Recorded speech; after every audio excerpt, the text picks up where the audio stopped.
अविनाशी अंतर के इस ब्लॉग में आपका फिर से स्वागत है। मैं सालों में वीडियो बनाता हूँ। आज एक नई अवधारणा शब्दों के साथ नया क्या है,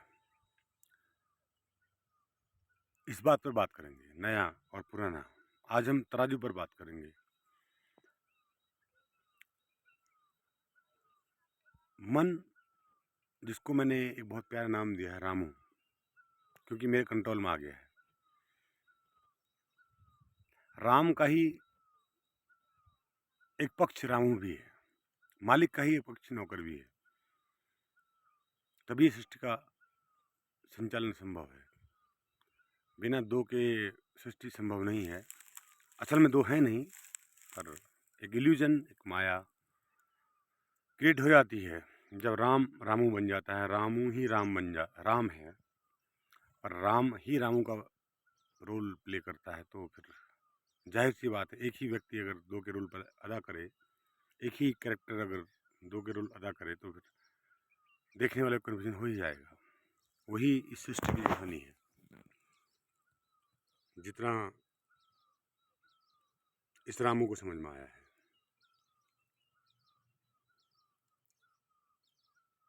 आज मैं उस बिंदु पर चर्चा करूंगा, द्वैत और अद्वैत। शंकराचार्य ने 500 ईस्वी के समय की कोई परवाह नहीं, जब भी उनने समय लगभग इसी समय उनने अपने दर्शन को दुनिया के सामने रखा था। और हमारे देश, हमारे हिंदुस्तान में 9 दर्शनों में से 3 दर्शन नास्तिक हैं और 6 दर्शन नास्तिक हैं। अब अद्भुत बात है, मैं एक पेड़ को देख रहा हूँ और उसको 9 ढंग से देख रहा हूँ। अद्भुत बात है। मैं एक कार को देख रहा हूँ, 9 ढंग से देख रहा हूँ। अद्भुत बात है। तो ये जो अद्भुत बात पैदा हुई, वो मन यानी रामू की दृष्टि से संभव हो पाया। वरना तो बात तो एक ही थी, पेड़ था एक और वही मैं देखता। चींटी अगर उस पेड़ को देख रही होती तो वो पेड़ उसके लिए पता नहीं अनंत की एक छवि होती। मक्खी उस पेड़ को देख रही होती तो उसका कुछ और नजरिया होता। संसार में लाखों करोड़ों प्रजातियां उस पेड़ को देख रही होती, उनके लाखों करोड़ों नजरिए होते। लेकिन हकीकत सत्य ये है, पेड़ तो पेड़ है। मनुष्य होकर मैं जिस पेड़ को देख रहा हूँ, जरूरी नहीं है कि वो पेड़ वैसा ही हो जैसा वो है। मैं जहाँ पर खड़ा हूँ वहां से उस पेड़ को देख रहा हूँ। मच्छर जहाँ खड़ा है वहां से उस पेड़ को देख रहा है। माया क्या है? माया यही है, आप सत्य नहीं देख पा रहे, आप अपने अकॉर्डिंग देख पा रहे। जो आपको इंद्रियों का राजा मन, इंद्रिय का राजा जो मन आपका है रामू, राम का एक पार्ट रामू, आत्मा का एक पार्ट मन, परमात्मा का एक पार्ट। कभी आपको लगता नहीं है कि बड़ा आश्चर्य है कि हम इतने दर्शनों की चक्कर में, इतनी पुस्तकों के चक्कर में, इतने वादों के चक्कर में पड़े रहते हैं। अब बात बहुत छोटी सी है। बात इतनी सी है कि एक शीशे में धूल सी जम गई है, इसलिए चेहरा दिखाई नहीं पड़ रहा है। वो धूल ही का नाम मन है, उसी धूल का नाम ही माया है। परमात्मा कहो, एनर्जी कहो, कुछ भी कहो, पंचतत्व कहो, या मेंडलीफ की आवर्तसारणी में जो तत्व कब तक खोजे जा चुके हैं वो कहो, या ब्रह्मांड में जो कुछ है अभी उनका हम नाम भी नहीं जानते हैं। हो सकता है परग्रही जीवन भी हो, वहाँ अनेक अलग तत्व भी हों जो पृथ्वी में नहीं होते हों। मतलब इन होल जितनी गैलेक्सीज हैं, जितने पैरेलल यूनिवर्स हैं, या मेटाफिजिकल वर्ल्ड, डार्क मैटर से बना वर्ल्ड, या डार्क एनर्जी से बना हुआ वर्ल्ड, या आत्माओं का जगत, भूत प्रेतों का जगत, या देवताओं का जगत, या पितरों का जगत, जितना भी तुम एनालाइज कर पाए, मनुष्य जितना भी एनालाइज कर पाया, गंधर्व, किन्नर, क्या क्या हमारे वेद पुराणों में मिलता है। तो कभी हुआ होगा, बिना आग के धुआं उठता नहीं है, कुछ उन्होंने ऐसा महसूस किया होगा, तभी ऐसा हुआ होगा। तो जहाँ आप जो देख रहे हैं वो सब कुछ सत्य है, बस एक गड़बड़ है, तराजू। आप जो तराजू लेके घूमते हैं वो गड़बड़ है, बाकी सब ठीक है।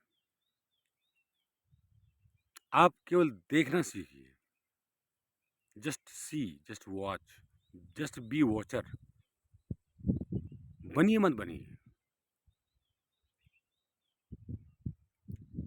हम बनिए बन जाते हैं और तराजू लेके बैठ जाते हैं, ये इतना अच्छा, इतना बुरा, ये दुख, ये सुख, और ये कल, ये आज, ये परसों। आप वहीं पर क्यों नहीं हो जाते हैं जहाँ पर आप हैं? आपको एक सिद्धांत बता देता हूँ, ऊर्जा का सिद्धांत। आज 21वीं सदी है, अगर आज के समय में कृष्ण भी गीता का ज्ञान देना चाहें तो उन संस्कृत के श्लोकों में देंगे तो किसी की समझ में नहीं आएगा। तो मैं कहता हूँ, ऊर्जा शब्द से आप परिचित हैं, एनर्जी। पदार्थ से आप परिचित हैं, तरंग से आप परिचित हैं, ऊष्मा से आप परिचित हैं, थर्मोडायनेमिक्स से आप परिचित हैं, द लॉ ऑफ थर्मोडायनेमिक्स। आप the law of light, the law of wave, सभी से आप परिचित हैं। बेहतर समझ पाएंगे अगर मैं संस्कृत का प्रयोग न कर कर इसका प्रयोग करूं। जब हम विज्ञान पदार्थ की खोज में निकलता है, रदरफोर्ड, बोर, चैडविक से आगे, और न जाने कितने व्यक्तियों को भौतिक विज्ञान में नोबेल पुरस्कार मिल चुका है, हमने एक सुरंग बनाई पदार्थ की नित्यमता खोजने के लिए। At last we got a ghost particle. We had given a name, God particle. Ghost means miracle, रहस्य, जिसको हम नहीं जान पाए। Dual nature. Science assume that every matter have their own particular characteristics and particular nature. Then we can suppose it is authentic. Till then we can't. तो जब हम किसी चीज़ का दोहरा नेचर सामने आता है, चाहे मनुष्य अपने कितने नेचर दिन में कितने रोल अदा करता है, कभी वो बाप बनता है, कभी वो बेटा बनता है, कभी वो नौकर बनता है, नौकरी करता है, नौकर है, और हर कोई नौकर ही है। यहाँ पर कोई मालिक तो है नहीं, मालिक तो कोई बिरले ही पैदा होते हैं, वरना सब नौकर ही होते हैं। तो जो नौकर है उसके भी कई चेहरे होते हैं, पर उसको आप स्वीकार कर लेते हैं। पर लेकिन जब विज्ञान की प्रयोगशाला में कोई एक पार्टिकल अगर डुअल नेचर शो करता है, या ट्रिपल नेचर शो करता है, या मिरेकल शो करता है, तो फिर हमको लगता है यार we can't define this particle. वैसे ही उस घोस्ट पार्टिकल के साथ, वैसे ही ग्रेविटॉन के साथ, gravity, the cause of gravity क्या है, we know, we don't know, हम नहीं जानते ग्रेविटी कैसे पैदा होती है। हमें पता नहीं कि ग्रेविटी के लिए कौन सा पार्टिकल रिस्पॉन्सिबल है। एजम्पशन है बहुत सारी, हाइपोथेसिस है साइंस में, हम बहुत कुछ नहीं जानते हैं। अफसोस, हम घोषणा कर देते हैं कि हम बहुत कुछ जानते हैं, और हम जान भी नहीं सकते, क्योंकि अनंत को जानने का कोई उपाय नहीं है। अनंत को जानने का एक उपाय है अनंत हो जाना। अनंत होने के लिए छोटे दायरे से बाहर आना पड़ेगा, कुएं से बाहर आना पड़ेगा, सागर में तैरना पड़ेगा, तो ही अनंत हुआ जा सकता है। लेकिन हम कुएं में ही कोलाहल पैदा करते हैं, तालाब में ही कोलाहल पैदा करते हैं, सागर की बात हम तालाब में ही कर लेते हैं। हम हिम्मत नहीं करते हैं उस तालाब से निकलने की, और कल्पना कर लेते हैं कि भगवान राम ऐसे थे, भगवान कृष्ण ऐसे थे, भगवान शिव ऐसे थे। फोटो गढ़ ली हमने, मूर्तियाँ गढ़ ली हमने, कभी हिम्मत नहीं कि भगवान होते भी नहीं हैं, होते हैं या नहीं ये सब कल्पनाएं हैं, भूत होते हैं या नहीं ये सब कल्पना। क्यों हम जाएं अपना, क्यों, हमको तो करियर बनाना है, करियर। एक बच्चा क्यों चाहेगा कि मैं इसकी खोज में जाऊं, एक माँ बाप क्यों चाहेंगे कि जो है अपने बच्चे को जो है छोड़ दें खुला, जा खोज जो तुझे खोजना है। एक अमीर बाप का बेटा भी ये हिम्मत नहीं कर पाता है, और उसका बाप भी ये हिमाकत नहीं कर पाता कि जा तू खोज जो खोजना है। खोज की भावना हर व्यक्ति के अंदर प्रकट होती है।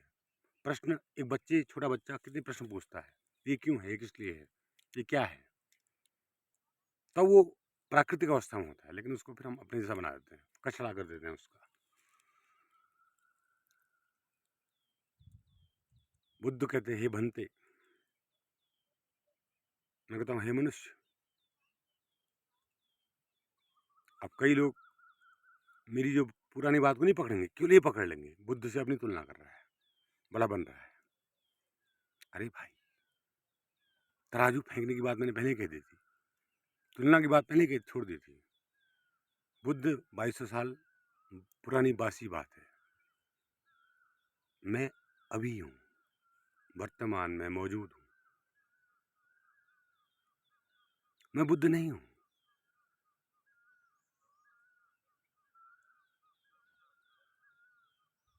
मैं हूँ अविनाशी अंतर। नाम रख दिया उनने, बुद्ध रख दिया, मैंने अविनाशी अंतर रख दिया। कोई तीसरा होगा वो कुछ और रख देगा, क्योंकि तुम्हारे लिए जरूरी, नाम की भी जरूरत नहीं है। नाम की जरूरत सिर्फ आपके लिए है, मेरे लिए कोई जरूरत नहीं है नाम की, क्योंकि आपने नाम पकड़ना है, आपने पूंछ पकड़नी है। तो पूंछ जानते हैं जानने वाले कि मेरी पूंछ कहाँ मुझे उगानी है, उगा दी, पकड़ लिया आपने एक ने। तो इसीलिए प्यारे मनुष्यों, मैं आपसे इतना ही कहना चाहूँगा कि उस बात की जड़ तक हम जाएं जो हमारे लिए आवश्यक है, वरना ये जो सृष्टि है इसमें हम इस मन के खेल में अगर चलेंगे तो हमको कुछ भी समझ में नहीं आएगा। आज आइंस्टीन ने कुछ समझा, उसने आपको बताया, फिर आइंस्टीन की बात झूठी साबित हो गई, नया वैज्ञानिक आपको कुछ बता देगा, फिर उसकी बात झूठी जाएगी, वो आगे आने वाले 200 साल बाद कोई नया वैज्ञानिक तीसरी बात बता देगा। तो आप सत्य तो कभी जान ही नहीं पाओगे। राम नाम सत्य है, मरते समय आप कहते हैं, जब मुर्दा मर जाता है उसको बचपन में जब पैदा होता है तब कहना चाहिए राम नाम सत्य है बेटा जान ले, लेकिन जब मर जाता है तब आप राम नाम सत्य है कहते हैं। कभी हमने उसे ये नहीं बताया कि सत्य क्या है। मैंने आपको बताया अभी, एक पेड़ को एक चींटी देख रही है, उसके लिए वो पेड़ बहुत विशाल अनंत है, और एक मनुष्य देख रहा है उसके लिए छोटा सा पेड़ है। वो एक चिड़िया देख रही है, अलग ढंग से देख रही है। इस जगत, जीव जगत में जितने भी जीव हैं उसके लिए वो सत्य नहीं है। उसका दृष्टि कहाँ कहाँ से वो उसको देख रहा है, यह उसका सत्य है। यही मैं आपको कहना चाहता हूँ।